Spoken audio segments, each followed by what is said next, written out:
Good morning, everybody. This is Stephen Pugh of the Home Bible College. I want to give another book review.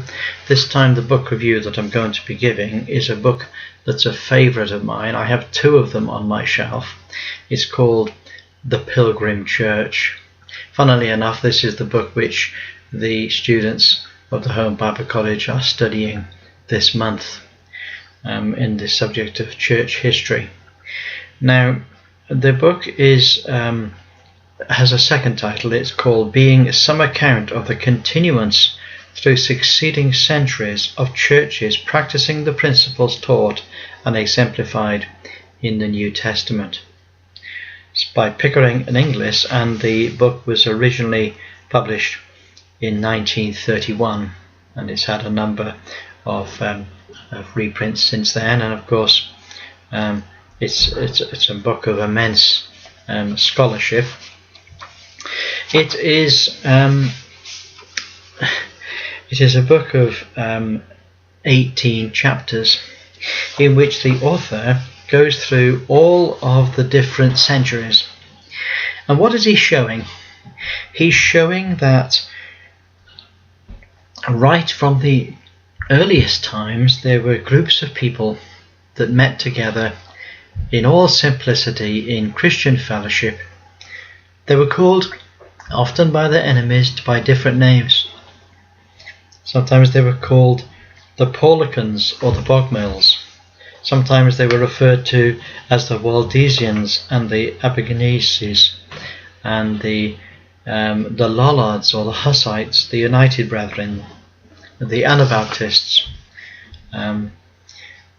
And what this dear brother does, he goes through the whole of church history, which is absolutely fascinating. It's a very readable book, very much in depth and very scholarly written.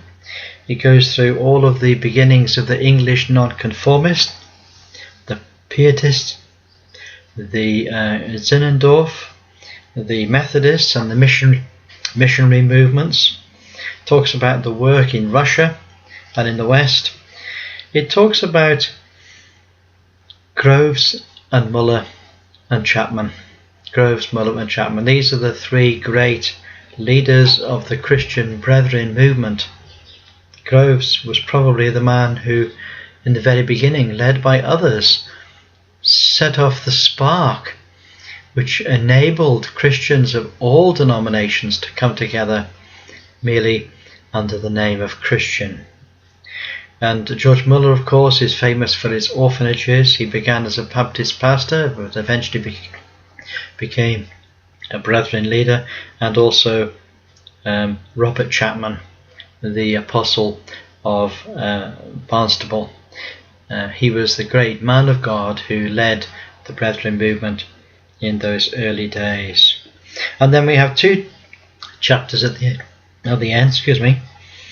First chapter is about questions of fellowship and of inspiration, and the last chapter is entitled Can the Churches Still Follow the New Testament Teaching and Example? And there's a great long discussion about that. We could ask the question, well, who is this man E.H. Broadbent? Well, let me just read something for you. E.H. Broadbent is a man called Edmund Hamer Broadbent. He was born in 1861 and lived till 1945, and he was a Christian missionary and author. It was wrote of him that he was a tidy-looking English gentleman with a bookish side, who discovered ways of slipping into and out of countries that others just assumed were closed doors. He was not a big man, and his pleasant, easygoing manner would not have conjured in your mind the picture of this fearless missionary. He was born in Lancashire in England and operated under the auspices of the Plymouth Brethren movement. His missionary work began in 1900 into the 1920s, which took him to Austria, Belgium, Egypt, Germany, Poland, Russia and Turkey, the Baltic states, North and South America, Uzbekistan. He spoke fluently in French and German and English, of course, and he spoke some Russian. Now, his book, The Pilgrim Church, which was first published in 1931, is still in print, and it is an alternative history of the church, unrecorded by secular history. It covers the history of many small churches throughout the ages that have attempted to follow the New Testament pattern for church fellowship.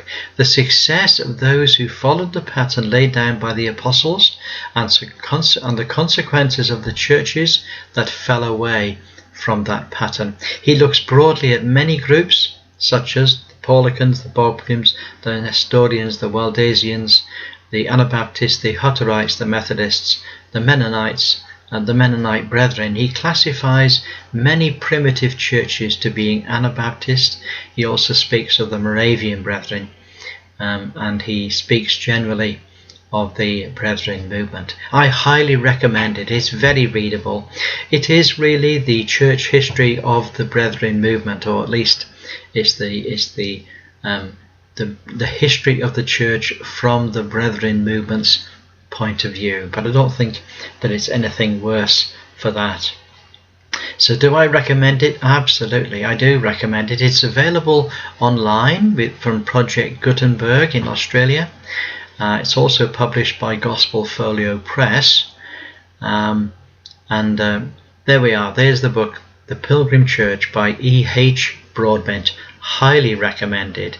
And I look forward to listening to your comments in the Home Bible College on this great masterpiece. God bless you. Look forward to speaking to you again next week. Bye for now.